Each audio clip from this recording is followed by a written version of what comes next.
Yo, what's going on, guys? I'm Moxie Fernape, and this is my team builder for Season 7 of the National Football League Majors. This is Week 1, and I'm going up against Razor Wolf and his Chicago Bewears. So as I said, this is my team builder. We are playing my good pal, Razor Wolf. So definitely check him out, he's cool. Now I think I'm going to do this team builder I'll do this in a separate video. I don't know if I'll do it like this most weeks, I don't know. We'll see how it goes and how I'm feeling. I think I'm going to try to live com this game. But we'll see how that goes. It might end up being post-com if my live com is bad, or if it's just a mess to keep everything together while I am doing the battle. But yes, Razor's team is mucho scary. His team is essentially, it's like hyper offense with some hazard stack, to put it simply. He's got a little more bulk though, so it's not like total hyper offense, but you're fine. But it's not, you know, it's not balanced. Sorry, I was blanking out. I was looking at other things on my screen. But yeah, it's not balanced. It's not really balanced. He could sort of try to do it, but his team functions probably best as a hazard stack and hyper offense, which that's pretty good versus my team.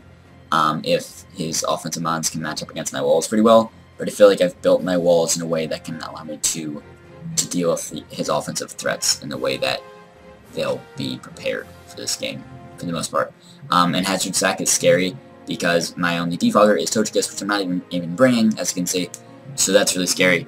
But I feel like I've built as well as I can to hopefully pressure his hazard setters, especially spikers, because he's 3 spikers, being Frostlass, Chestnut, and Fortress. Not Miancho. But yeah, 3 spikers is scary, especially when all my mons are on the ground, except for Tochigis, which I'm not bringing, so all the mons are on the ground, which is bad. T-spikes, he could have on Fortress, but that's not super scary, because I do make a beam source, so I can just soak those up, and that's not a huge deal. But to read off his team, which I'll probably have it on screen the entire time I'm saying this, but his team: Megaladios, Mammothswine, Azumarill, Thunderous, T, Fortress, Entei, Mienshao, Chestnut, Frostlass, Aerodactyl, and Klinklang. So Klinklang's a nice meme. It could come. But the main 6 I'm expecting are Megaladios and Thunderous. Those 2, absolutely, I pretty much am almost guaranteed to see. I think those are absolutely coming.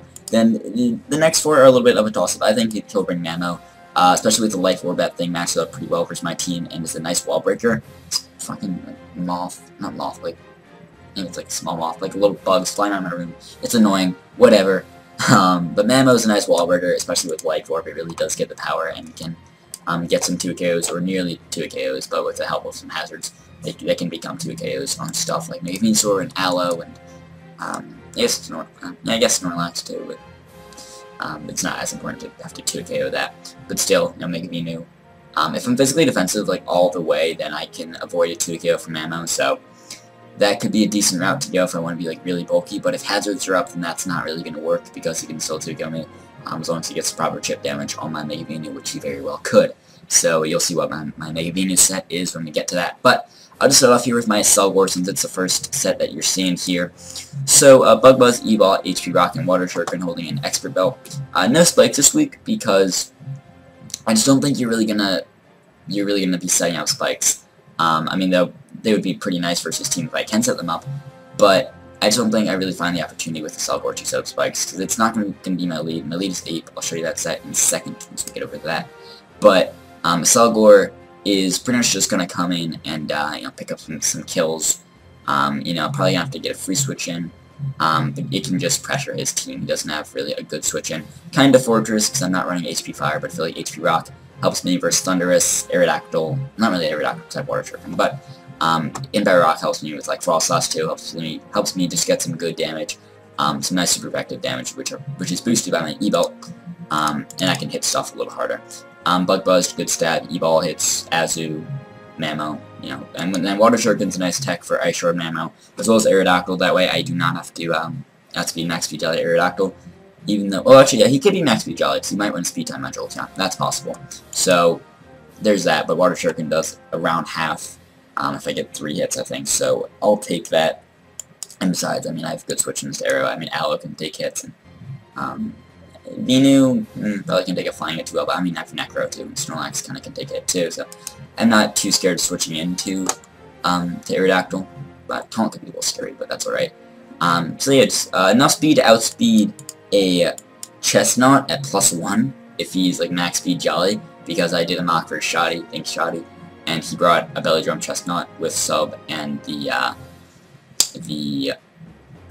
Salic Berry, so he could be that set. I don't think he'll bring Chestnut, but you know, oh yeah, I didn't finish saying 6. I think he'll bring. So yeah, I said Memo, and I think he'll bring.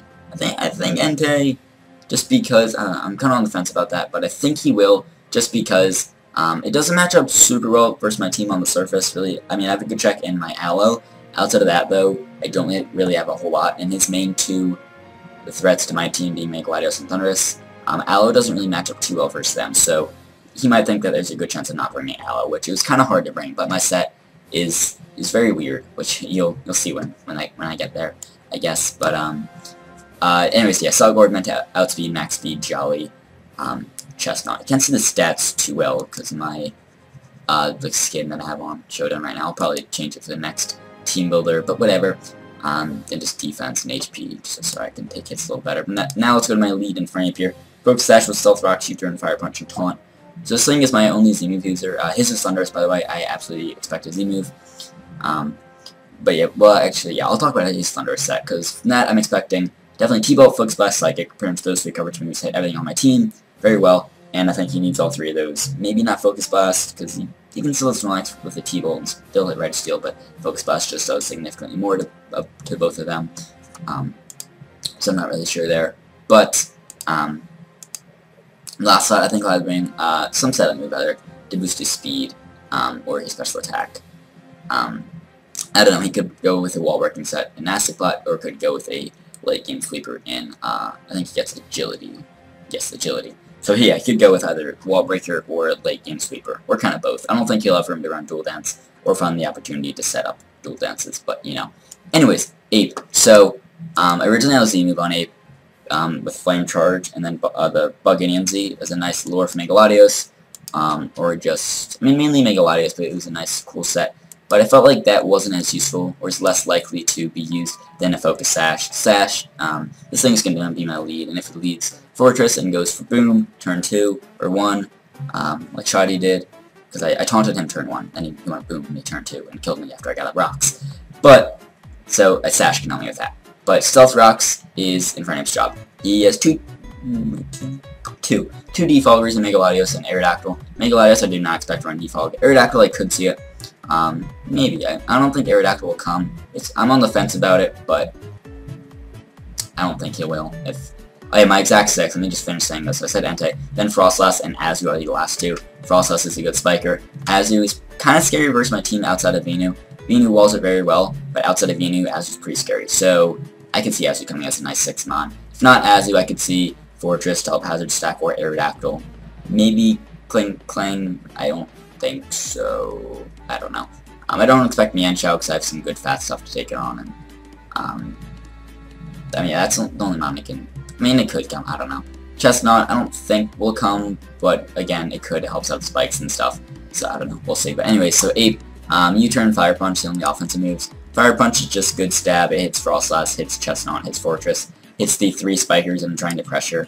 I mean I can taunt them, but well, okay, with Frostlass I want to make sure I can hit that thing because he's faster than me, so, and I'm assuming he's going to creep my Infernape. I think he has to. So he can get a 1 spike guaranteed if he leads with it and sets up spikes turn 1. So I can taunt him turn 1 though and stop him from getting up any more spikes, which is good because I'm alright if he gets up 1 spike, but if he gets up any more and then can get up rocks later and then just hazard stack on me, then that's bad. If he can only get up 1 spike, I'm okay with that. Any more, that's bad.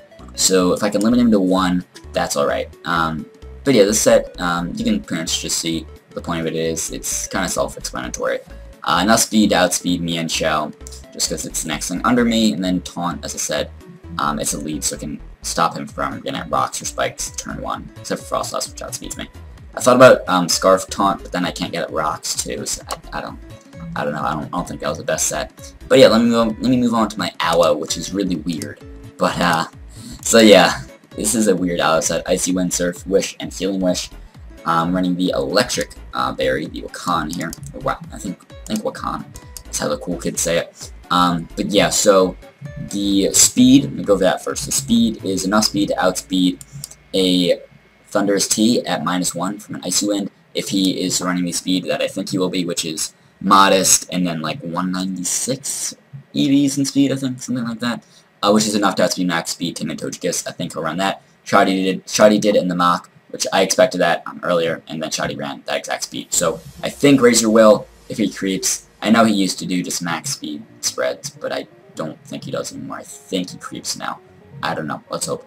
But I can outspeed him at -1, so this is a really cool lure for that. So if I Icy Wind on the switch, then that's dope. Even if not, I can live a T-Bolt with my Okana here. And then Surf also hits fairly hard. I max special attack because I want to hit as hard as I can. Granted, I only have 40 base special attack, so it's a little hard to pressure stuff with an Owo. But I can't really run physical because it doesn't get the physical coverage that I need it to. Like, it doesn't get any physical ice moves, which it makes sense that it doesn't get ice punch, because what is it going to punch with? He doesn't have fists. Then Wish and Healing Wish just to help support Mons in the back and Wish Pass and stuff. Or a Healing Wish is meant so maybe I can, more so I can sack Aloe off, but it can also be helpful in healing either maybe Venu or Snorlax or maybe the Necro. Probably not either of my offensive Mons over here. I think Razor sent me a message saying it's ready. I think. Looks like it is. Okay. So I just gotta finish this Teambuilder real quick. And the bulk is, it's for Mamoswine. It doesn't guarantee that it'll live. It doesn't guarantee that I'm not 2KO'd, because I think he has a decent chance. I don't... Geez, Razor's messaging me a lot. Okay. Alright, anyway, so the bulk is just to help me with some rolls versus Mamo. It does not guarantee that I live 2. I think the roll's in his favor if he's Life Orb, but it just gives me some bulk, and it was kind of arbitrary. Like, it wasn't an exact purpose with the HP and defense, but it's just there to help me live some defense hits, or to help me give me some defense and live some physical hits. Because I didn't need any more speed, I don't think, and then max special attack does the job, kind of, at least as best as I can. Next we got Snorlax, this thing. Assault Vest, Thick Bat, Return, Fire Punch, Self-Destruct, and Iron Head. This thing hits pretty hard. Adamant, almost max attack. Enough Spadef to live a +2 Electrum Z from Thunderous after Rocks. Something like that. Something like that. I think it was around that. Maybe something like that. Maybe it's +2 Focus Blast move. Something like that. I think it was +2 T-Bolt after Rocks. +2 Z. +2 Z T-Bolt after Rocks, I believe. If I'm wrong, it's something along the lines of that, I believe, with Thunderous. But, you know, I don't need a lot of coverage. It is Team. Return, Fire Punch hits pretty much everything, I think, barring Arrow, which is why I have Iron Head, which also hits Frost Blast a tad harder. I mean, that does more than Ice Punch to Aerodactyl, and Ice Punch does less than my stab to, like, Mega Latios and Thunderous, because Return's 102, so with stab 153, and Ice Punch after Super Effective is 150, so Return's barely more powerful, but it is, so that's cool. Self-Destruct is a nice tech. In case if Latios tries to set up on me, I can just go boom and do lots of damage, and that's fun. But yeah, pretty self-explanatory here. I can take hits, and it's nice for Thundy and Latios and stuff. So next we got I Am Groot, the Mega Venusaur. I like the nickname. I believe Jolt named his Mega Venusaur Groot back in Season 5. So Leaf Seed, Giga Drain, HP Fire, and Synthesis. So this speed is enough speed to outspeed a max speed Adamant Mamoswine, because I believe he will be Adamant, I think. Because he doesn't really need to be Jolly, because, I mean, I have 2 base 80s in Mega Venusaur and Togekiss, and then Necro at base 79, but I don't think he's going to need to speed creep those and be Jolly. I think Adamant also just helps give him the power and helps him net some more 2KOs, which he could really use. So I think he'll be Adamant, in which case I can switch in and outspeed him. I do not avoid a 2KO. He does 2KO me if he's, even if he's Jolly, it's a roll in his favor. It's like maybe 60 or 65% or something if he's Jolly Life Orb, but I think he'll be Adamant, in which case I can outspeed him, and then Giga Drain almost kills. After Rocks and 1 Life Orb hit, I think it kills. HP Fire just help me pressure Spikers, Fortress, Frost Blast, Chestnut, and then I have Synthesis just help me get back some health, and then Leech Seeds is for the switch into Mega Latios, so I can pressure that thing a bit, and then when I switch into my Necro, which I'll just show you right now, this thing is meant to deal with Mega Latios, so this is my switch into Mega Latios, and then if I can Leech Seed it on his switch into Mega Latios, I can switch into Necro, which can help Necro switch in a little more safely, and just help me get some more chip damage on Mega Latios, and just pressure at Mega Latios with a Mega Venusaur as much as I can, essentially. But Necro, weird set, another weird wall, but T-Wave, Sword Dance, Shadow Claw, Moonlight. So, Shadow Claw is my only offensive move, which seems weird, but he's no Ghost Resist. I don't think he has a normal type Ghost. No. So I believe Ghost is super effective, or is neutral to everything on his team, barring Mega Latios and Frostless, which it is super effective against. So, Shadow Claw, in that regard, does enough. Granted, it's a kind of weak move and not stab, but 107 attack is decent. I'm not invested though, but I have Sword Stance, so that is where that comes into play. I just need to hit stuff neutrally and I can set up. So this thing can switch into Mega Latios, the Spadef and HP, so I can take 2 Dracos from Mega Latios if there are no rocks and I'm at full. I can take 2 Dracos from Max Special Attack Mega Latios, which is dope. That is with my lefties involved in the calc, but that's really cool. And I can like T-Wave and then Moonlight and set up, and T-Wave is also dominant versus Mega Latios. Even if I don't kill you, I can bring in, well, no. I can't really bring in Ape. Yeah, now I can't check you with Ape as much anymore because I don't have the C move. But that's okay. I still have Ninjask, and Venusaur might be able to outspeed for T-Wave, depends. But still, it's helpful because Ninjask can, if you're Dragon Dance, that's essentially what T-Wave's for. It can help me. Then I can outspeed with Ninjask, or with Assault. Ninjask is the nickname. But T-Wave's just to help. Necro can outspeed if you're at... Yeah, the speed is right. It's so I outspeed Mega Latios, I believe, if he's paralyzed and has no speed boosts. I could see him either being Dragon Dance or Calm Mind. I think it'll be some kind of setup on Mega Latios, but I'm not sure. But yeah, this Necro then just rest in defense and Impish, so I can take defense. I can take physical hits pretty well, or decently well. But yeah, that's the team. I'm hoping to pick up a dub. I think I can. I like the team. I feel like I have a lot of cool techs, like with Aloe and Venusaur. Their speed is cool, and then Snorlax is just fat. Necro is cool, but my main win cons are Necro and a Cellgore. Those two. Either a Cellgore can just clean up, or Necro can Sword Stance, and he might not have anything to beat me. Because, I mean, as a lot of teams do, his team has trouble breaking through Necro, I think. Barring Life Orb Memo, and then maybe like Banded Azu or Banded Entei. Or, I mean, Fundy might be able to, depending on his set. But anyways, that is the team. This Teambuilder was not the longest ever, but not the shortest. Anyways, I guess this will go up on the Saturday before the battle, so the battle will be going up tomorrow by the time you guys see this. So I'm excited. I've not done the battle yet, but I'm excited. This should be a good one, and I will see you guys then. Bye-bye.